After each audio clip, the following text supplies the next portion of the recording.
Hey everyone, it's Ann Yorks and we're going Facebook Live again.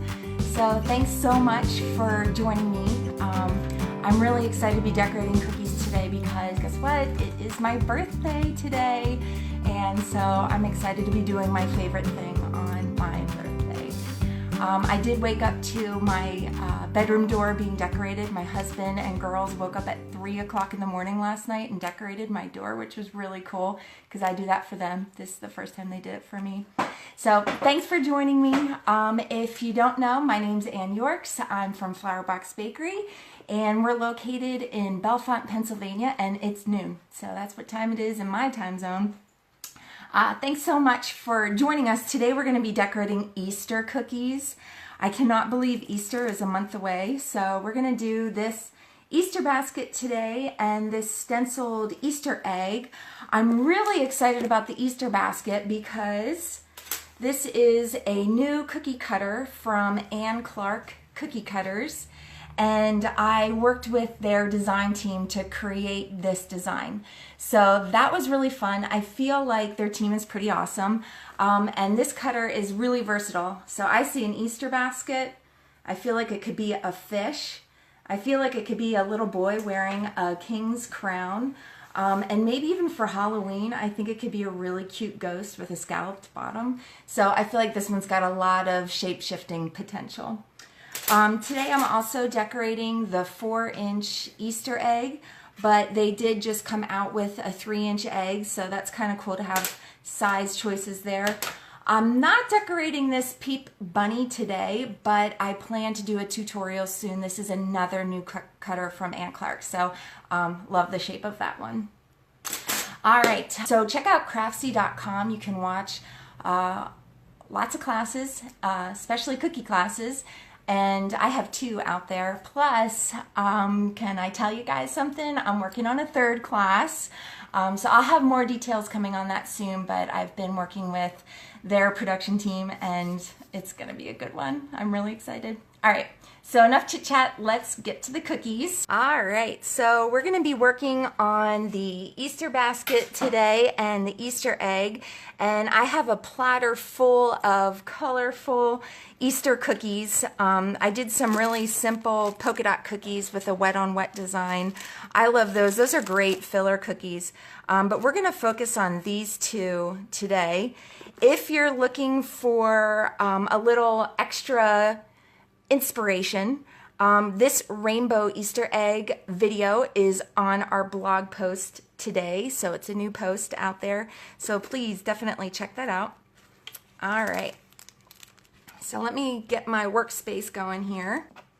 So I'm going to start out just by outlining this cookie, and if you're new to decorating, sometimes it helps to even use a yellow food marker to guide your piping.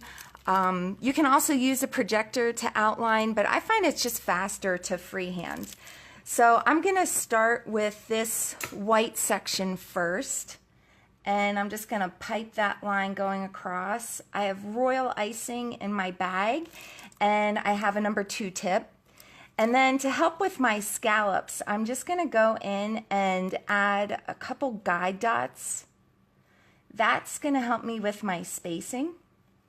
So now I'm just going to pipe that white scallop going across the cookie.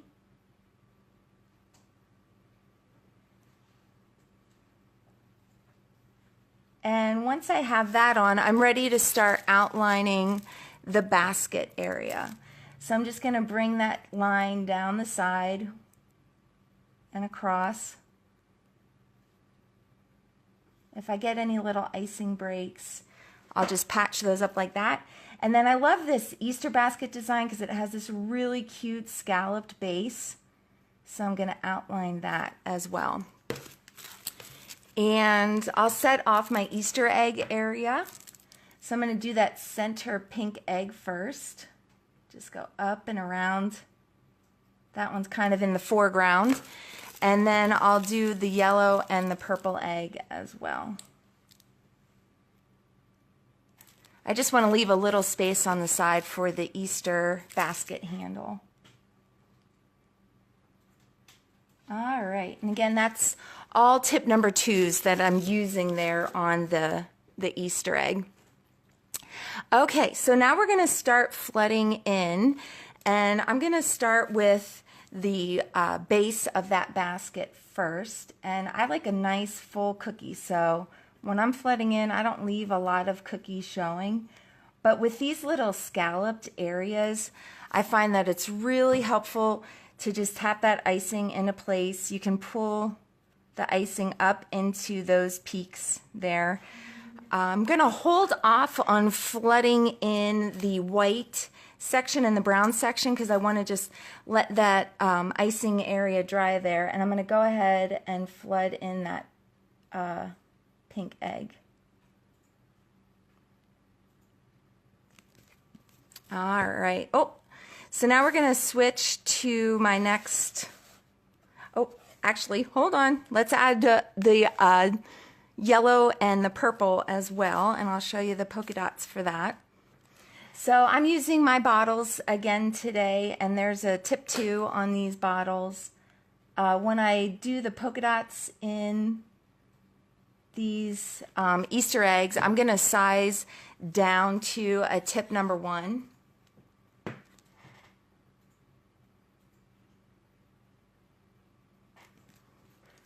And I see a little air bubble there, so I'm just going to pop that. All right, and then I'm going to go back in and add these polka dots. This is what's called a wet on wet technique. So while this purple icing is still wet, I'm just going to go back in and add that blue polka dot in there, and it just kind of melts in, creating that nice flat surface. Same thing with the yellow. I'm going to go back in and add those orange polka dots.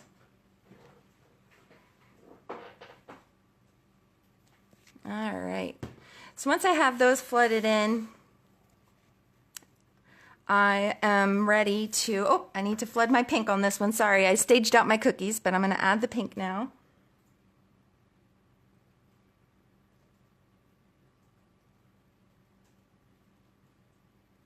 All right, and I'm also going to fill in my brown base as well. And I don't want these colors to mix too much, so I'm going to let those Easter eggs dry just a little bit before I go back in and do the little white. And the white, I think, is just a pretty detail, kind of breaks up that brown icing a little bit. I feel like it's almost looks like a piece of fabric that is folded over onto the basket. So I'm just going to go in and just follow that curve. And since I'm filling it pretty full, I feel like I don't need to do a lot of scribing to get that icing. It'll just kind of settle in there. All right, so now I have a basket that is already dry, and we're gonna add our details to the basket. And I'm gonna use my brown icing. I'm gonna switch from a tip number 2 down to tip number 1.5 to do some basket weave. And I love this texture of the basket weave. It just looks so rich, and it's one of those techniques that's really pretty and just requires a little bit of patience, but it's pretty easy to do. So the first thing I'm going to do to get started is I'm just going to bring a line straight down, and then I'm going to pipe these little horizontal lines going across that vertical line. And I'll just fill in these sides so that there's a little bit of icing there to give that basket illusion. And then I'm going to pipe another vertical line right next to that. And again, I'm just going to go wiggle my tip in between those empty areas and fill it in with another horizontal line. Now, this technique is definitely a little bit more time consuming than some of the others. And so this cookie, if I were doing a platter of Easter cookies, would definitely be the feature cookie. Then I would keep the other cookies as part of this platter, nice and simple and quick, like those polka dot cookies that I showed you in the beginning, and also the stenciled cookie that we're going to be doing in just a little bit our faster design. So we're just going to keep going across here. I'm keeping my spacing kind of wide too. I find that that speeds it up as well. Not quite so labor intensive.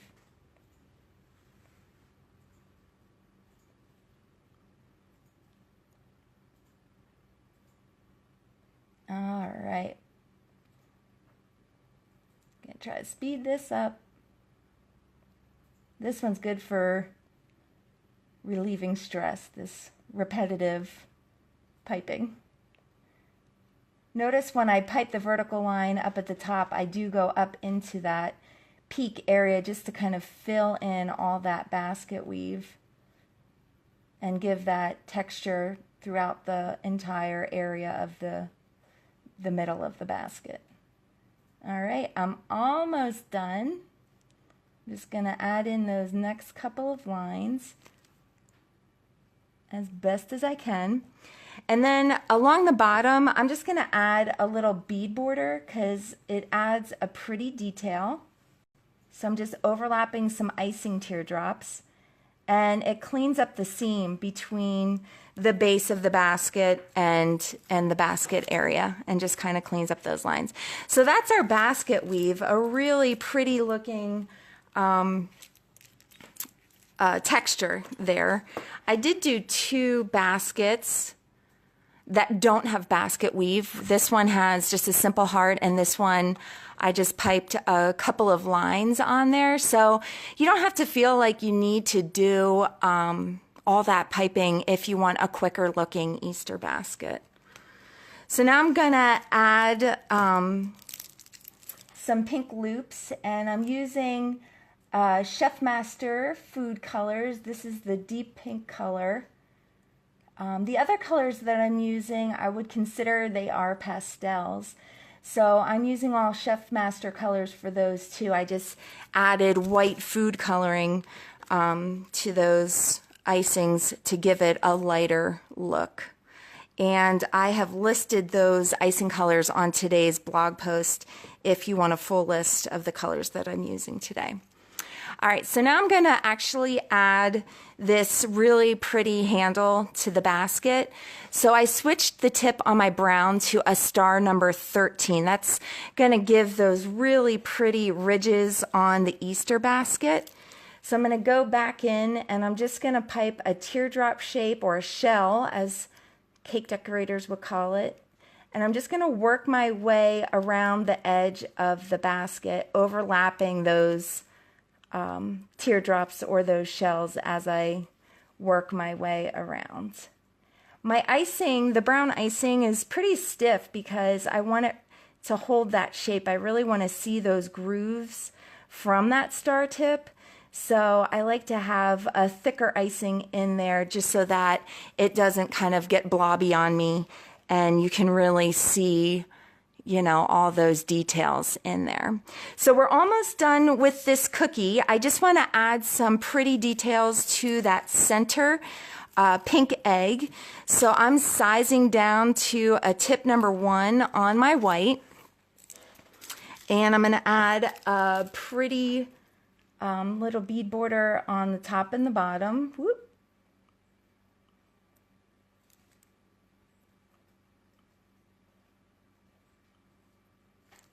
And now I'm ready to do some little loops again with my green icing.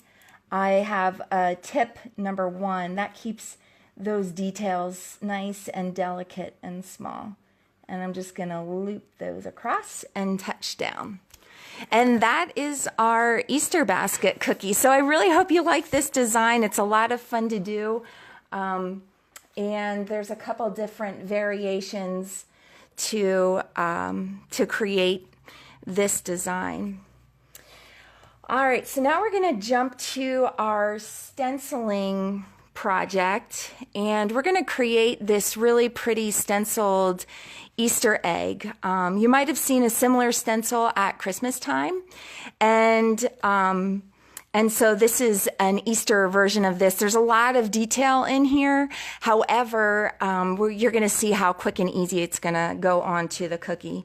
Now, normally when I'm doing a project like this and I have my wet icing, I really want to just let my icing dry for an hour or two in front of a fan before I go back in and add details. But since we're putting pressure on the surface of this cookie, I really want to allow 6 hours of drying time so that we can feel like we can put the pressure on the cookie without pushing our finger through the wet icing. For this stencil, because the stenciled area is covering the entire cookie, I'm not going to use a frame or a stencil genie to create this design. I'm just going to hold the stencil in place with a finger. Also, I am using this white icing. I like the icing to be on the thick side. That's really going to help the stenciled area hold its shape.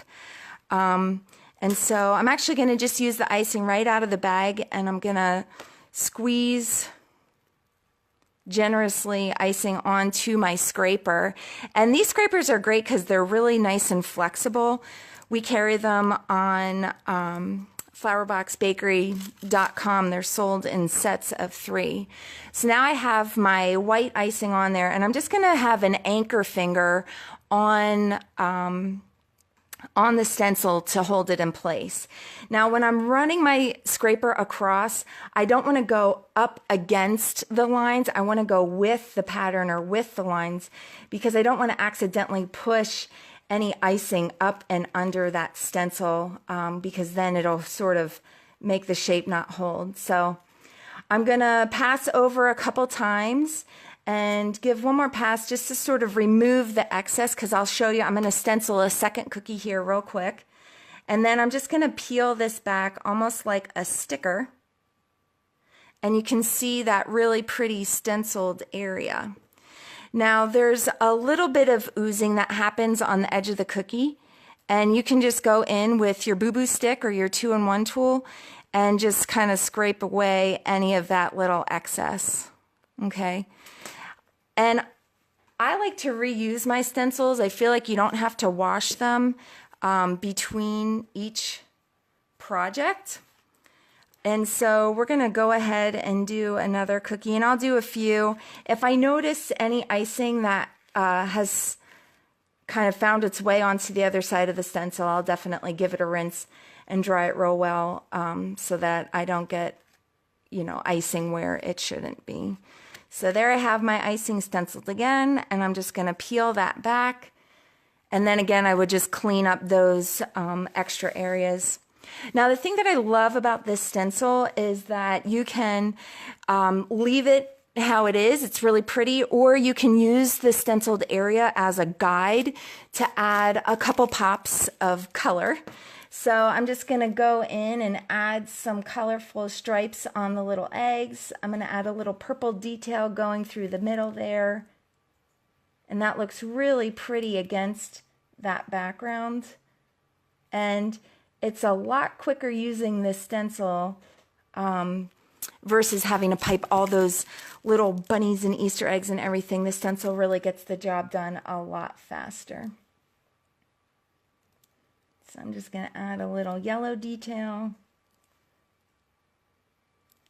And then to those little adorable Easter bunnies, I'm just going to give them a little heart on their bum because I think it looks cute. All right. And that is our cookie. So you can do it either with or without those pops of color. And again, you can find that Easter stencil on flowerboxbakery.com as well as the scrapers. All right, so thank you so much for watching. I hope you enjoyed, and don't forget that rainbow Easter egg that I showed in the beginning with the marbling. That video is available right now on flowerboxbakery.com on today's blog post. So there is a bonus design available there. I'm not sure if you can see these, but there are some new stencils. Actually, this one isn't an Easter stencil. This one's for St. Patrick's Day. It's adorable. This rainbow, the Cookie Countess, She has such awesome designs. They're just a fantastic company to work with, Hillary and John. This is cool. There's 2 new stencils that work with the Sugar Bell cookie sticks, and so I love that. And then a couple new paint your own stencils. We actually have quite a few Easter paint your own stencils, and we have a paint your own stencil tutorial if you're looking to learn how to do that. Also, before I go, I want to give a cookie salute to my awesome friend Anita from Baking Sweet Hope. She did a fundraiser at Valentine's Day where she was raising money for the Junior Diabetes Research Foundation. Hopefully I got that all right. And she raised more than $3,000 to go to that fund. I think that's pretty awesome. So way to go, Anita. And finally, I'd love to make a big announcement. I've been keeping this secret for a couple months now, but I'm a huge fan of CookieCon. CookieCon is coming to Indianapolis September 14th, and I'm excited to tell you that I'm going to be the keynote speaker. So I'm really pumped to be working with Mike and Karen, the organizers of CookieCon. They do a fantastic job. So I appreciate you guys watching today. I'm gonna take some time and go through all your questions and answer your questions. I love hearing from you, so please continue to email me and let me know suggestions and ideas that you might have. And thanks again. I hope to see you soon.